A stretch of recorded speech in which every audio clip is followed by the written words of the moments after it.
ما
قرتينا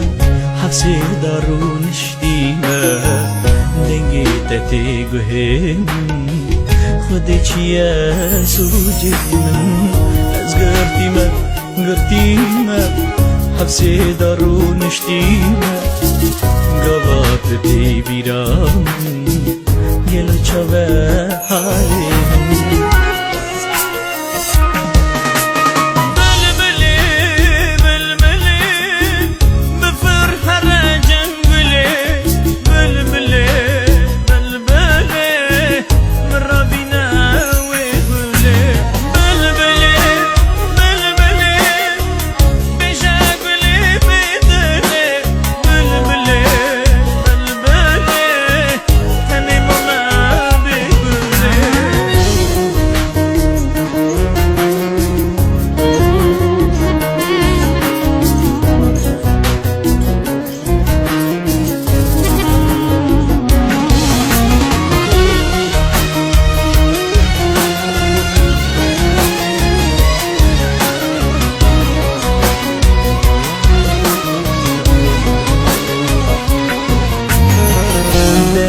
اللي متباكى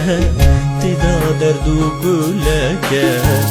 دكتور حكيم دفيجن درماني تقولك بريد اللي متباكى تدا دردو قولك دكتور حكيم دفيجن درماني تقولك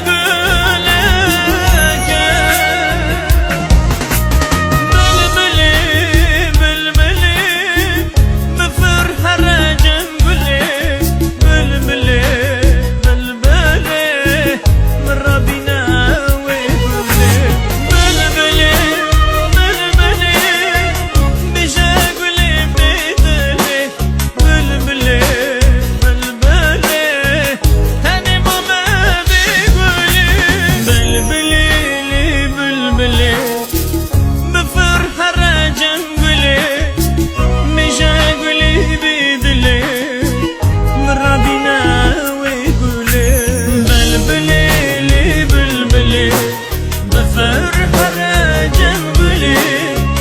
مش أقولي بيدلي